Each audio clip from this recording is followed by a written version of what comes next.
Aunque ese cuate no sepa, nomás está diciendo el libro. Yo tengo que saber por qué dice eso, porque está hablando de mí. Si dice que el reino de los cielos está dentro de mí, sin embargo en mí no tengo más que el puro infierno de problemas. Entonces, este señor no me está diciendo la verdad a mí. O sea, sonaba muy bonito, pero traigo un infierno fregado. ¿Qué reino de los cielos dentro de mí? No, pues el infierno que traigo encima.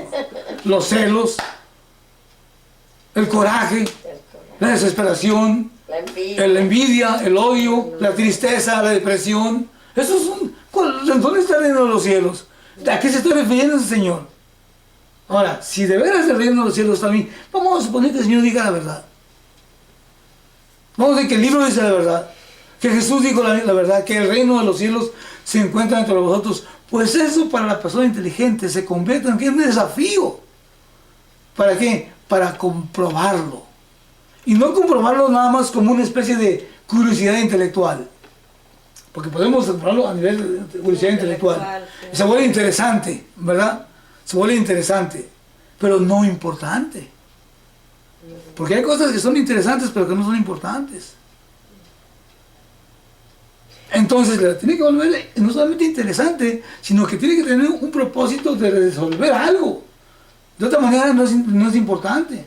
Entonces, ¿qué tiene que resolver? Traigo aquí yo un tormento dentro de mí, una borrasca y un infierno dentro de mí. Eso ya está diciendo lo contrario, que dentro de mí se encuentra el reino de los cielos. Y si el reino de los cielos es una cosa hermosísima, se supone. Entonces, pues aquí hay un conflicto.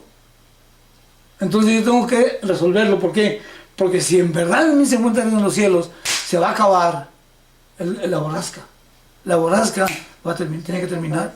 Y yo no quiero esta borrasca, yo no la aguanto. Por eso me entrego al trago y por eso me entrego al sexo, por eso me entrego a tantas cosas, para poder acabar con la borrasca. Entonces necesito yo cuestionar aquello. Entonces el problema debe ser cuestionado y ver si acaso dentro de mí o en mí se encuentra ese reino de los cielos. Esa es la idea. Entonces, sí, estamos programados como animalitos. No somos distintos animales en la manera de los procesos naturales que el cuerpo tiene, la sobrevivencia, la cuestión sexual, todo aquello.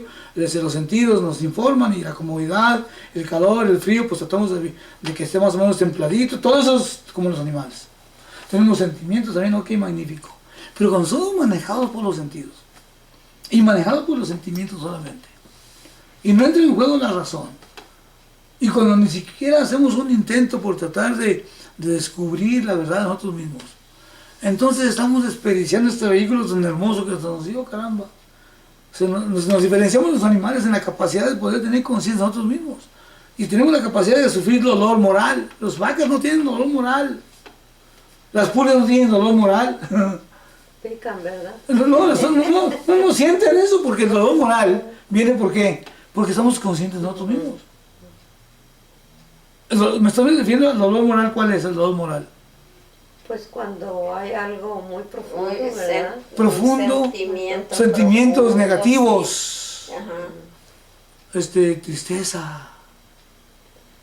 ¿Consideramos el odio como un dolor moral? ¿El odio? Cuando hay desencantos. Sí. Vamos a ver el odio. Veamos el odio. ¿Es un dolor moral? El odio. Pues sí. Un odio. Ok, el odio. ¿Es un dolor moral? Pues... ¿Quién quiere quedarse con el odio? No, pues no.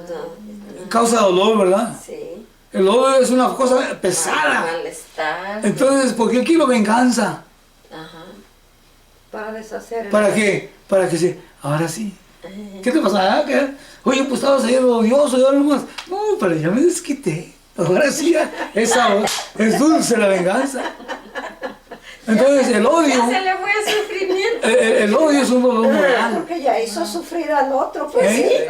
Entonces el odio es un dolor moral. Así como la tristeza es un dolor moral. Sí. Así como los celos son dolor moral. Así como la avaricia es un dolor moral.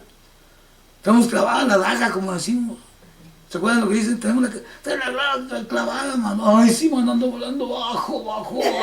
Le hago surco. El corazón hecho pedazo. Así es. Eso es el dolor moral. Sí, a una compañera de trabajo, ahí ando por la calle de la amargura. École, eso es un dolor moral.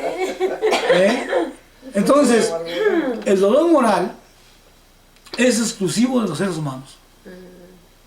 Y ese dolor moral, fíjense bien, muy interesante esto, el dolor moral es creado por los seres humanos. El dolor moral no nos lo crea el que nos perjudicó. El dolor moral no nos los crea el que se fue. El dolor moral no los crea ningún objeto. Vamos a ver que se quemó la casa. Es un objeto. El dolor moral no tiene nada que ver con eso. El que se me quemó la casa es un dolor, porque no tengo dónde quedarme ahí, por supuesto que es un problema. Es como un pellizco, te tiene que doler. Pero no es un dolor moral. El dolor moral es un sufrimiento. El sufrimiento no lo causa la pérdida de la casa. El sufrimiento no lo causa que alguien se haya ido, que no me quiere ya, o que no está conmigo ya. El dolor moral no lo causa que perdí mis propiedades. O que perdí la juventud y la belleza, o el pelo. El dolor moral es lo que causa mi forma equivocada de pensar y de tomarme a mí mismo. El dolor moral, el sufrimiento, es mío. Es mío exclusivamente. Ahora, las cosas pueden doler, pero no necesariamente causarme un dolor moral. Si yo me deprimo porque estoy enfermo, entonces la enfermedad es un problema, sí, por supuesto. Hay que enfrentarse al problema. Pero si yo sufro por eso, entonces el sufrimiento es mío, no es la enfermedad. Ahora, la enfermedad pudiera atacar el aspecto emocional de alguna manera, pero no es algo creado por mí. Es creado ¿por qué? Por las drogas, esto, lo otro, aquí, allá, lo que sea. Porque el dolor causa. El dolor físico causa impacto en la mente, pero uno lo multiplica, lo hace más. ¿Por qué? Por la forma distorsionada de verse a sí mismo. Escuchen, de verse a sí mismo, de ver al mundo y de ver a Dios. Son tres problemas. La forma equivocada, distorsionada, obtusa de verse a sí mismo,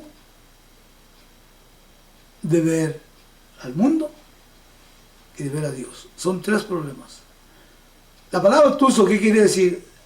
No derecho, sino chueco. Obtuso. Obtuso, es como en la Una geometría. vereda chueca. En la geometría. En lugar de verlo directo, lo veo así, de lado así. O sea, no veo todo. Entonces, el error que tenemos acerca de nosotros mismos, escuchen, el error que traemos acerca de nosotros mismos, ¿quién somos? El error que traemos con relación a qué es el mundo y el error que traemos con relación a qué es Dios. Eso genera el dolor moral o la tristeza o todo aquello que es el sufrimiento humano. No es el hambre, no es la injusticia, no es la injusticia tampoco, es la forma como nos enfrentamos a la injusticia, es la forma como nos presentamos al hambre, es la forma como nos enfrentamos a los problemas. O sea, y la forma como nos enfrentamos va a ser siempre en relación a lo que entendemos. Y si el entendimiento se encuentra equivocado o distorsionado, la manera como nos vamos a enfrentar a aquello va a ser equivocada, distorsionada y como consecuencia va a causar dolor. Ahora, si la forma de ver las cosas no están distorsionadas, o sea que tenemos un entendimiento claro de lo que es, escuchen, de lo que es. Entonces viene la situación, que puede ser grave o no grave, pero una situación. Entonces la enfrentamos como es, fíjense bien, como es. Y entonces como consecuencia no hay dolor. No hay ese dolor. No hay dolor moral. No hay dolor moral. No quiere decir que me alegra que se haya muerto fulano. No, no es eso. No es eso, sino que se acepta la realidad de lo que es. Bueno, pues falleció. Ahora, ¿que me hace falta? Pues sí me hace falta. No le puedo llamar por teléfono, ya no está ahí. No puedo venir, tocarlo de vez en cuando y saber que ahí está por lo menos haciendo vida y ocupando espacio. Pero eso no me tumba. Lo reconozco y por supuesto me duele porque yo quisiera que estuviera, pero también sé que no está. Y vivo de acuerdo a la realidad. no distorsionada, sino real de lo que está pasando. Viendo que esté, pues. Correcto, así es. ¿Verdad? Cuando digo, Dios me mandó este castigo, un momentito. ¿Qué te hace pensar que, no, es que no hubiera sido, si Dios fuera bueno, no me pasara, Él me lo mandó, todo me lo manda a Él, momentito. Hay que ver, ¿cómo ves tú a Dios? Empieza a considerar, ¿cómo es que tú ves a Dios? ¿Qué es Dios para ti? No, pues es un señor ahí que pues es muy bueno y todo lo otro, sin embargo, yo me porté mal, me está castigando. ¿Verdad? O si no, sin fijarse me pisoteó. Entonces, estamos tratando de ver a Dios como si fuera una personaje con celos y con resentimientos y con idiotez inclusive. Un momentito, Dios sabe todo, sabiduría. Dios te presenta el mundo y no le dice, vamos a fregar a este. No es tal cosa. Vamos a darle premio a este, tampoco no es tal cosa. Pero nos imaginamos a un Dios que se encuentra por allá y con catalejos de chiquenos, a ver tú cómo andas. Pues sí, ajustando pues para enfocarlo bien pues. Entonces, ¿cómo ves tú a Dios? ¿Qué es Dios? Ahora, el mundo, se supone que el mundo parece que está en contra tuya. El mundo en contra tuya. Sí, mira nomás lo que me está pasando. Todo lo que me pasa a mí, ¿por qué? Sí, ¿por qué a mí? Entonces, el mundo está en contra mía. Entonces, ¿cómo ves tú el mundo? ¿Estás seguro que sí es la cosa? Entonces, tenemos que ver qué es el mundo. ¿Cómo es que realmente es el mundo para no estar viendo moros con tranchetes para todas partes? Porque ¿saben qué? Miren, se dice que uno es el arquitecto de su propio destino. Sí, como uno forma sus conceptos, ¿verdad? Muy sencillo. Vamos a suponer que, digamos, usted va a una tienda y va de malas, porque se le atravesó en el camino alguien y yo, y le dice, ¿qué le puedo servir, señora? Yo quiero eso. Oiga, pues apúrese. Y empieza a hacer malos modos así. Aquella persona pues le va a decir, pues la tuya también últimamente la tienes esperando.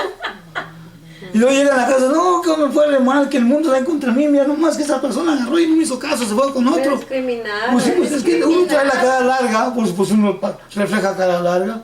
Y de uno viene la cara larga de un corazón que está aquí sufriendo moralmente. Con coraje, con odio, con resentimiento, con culpa, un montón de cosas. Y entonces eso uno lo lleva a las relaciones, al mundo que traemos, y pues el mundo responde igual, muy sencillo. Tú me cacheteas, pues también yo te cacheteo. Naturalmente. Entonces, pero luego no nos fijamos que cacheteamos, nomás estamos viendo que nos cachetearon. Entonces el mundo está en contra mía. Me ofendió. Fulana me ofendió. Ya es chistoso, pero es triste. Porque resulta que así vivimos sin darnos cuenta. No nos damos cuenta de qué es lo que estamos trayendo a la experiencia cuando nos relacionamos, porque lo estamos viendo de manera distorsionada. Creemos que el mundo nos tiene que dar. Sí. Y no consideramos que le tenemos también que dar al mundo. Para que sea recíproco. Oye, caramba, la persona que le da al mundo es amada por el mundo. El mundo está lleno de leyes. Fíjense bien, es la ley de la compensación. La ley del karma, que le pueden decir también. La persona, lo que siembra, eso recoge. ¿Y dónde sembramos? En el mundo externo. Pero ¿con qué mentalidad sembramos? Una mentalidad que cargada de pesadumbre, cargada de culpas, cargada de miedos, cargada de un montón de cosas. Y entonces, ¿qué vamos a sembrar? Pues sembramos cizaña, recibimos cizaña. Pues sí.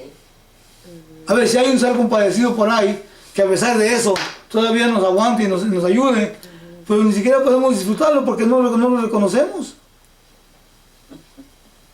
Entonces, tenemos que ver que hay tres problemas, son tres básicos. Uno, hay una idea equivocada, o tal vez, acerca de mí mismo. Hay un distorsionamiento en mi entendimiento. Y esa distorsión causa efectos en mi mente. Y al relacionar mi mente en el mundo, entonces genera que el mundo se vea un problema también. Entonces hay un problema acerca que yo tengo con el mundo. ¿Por qué? Por la distorsión. Entonces tenemos que resolver qué es el mundo. ¿Qué puedo yo esperar del mundo y qué puede esperar el mundo de mí? Y otra cosa, tenemos un problema también con Dios. Porque tenemos una mentalidad, una idea de un Dios, ¿verdad? Que tal vez no sea la correcta. y que nos dio libre albedrío.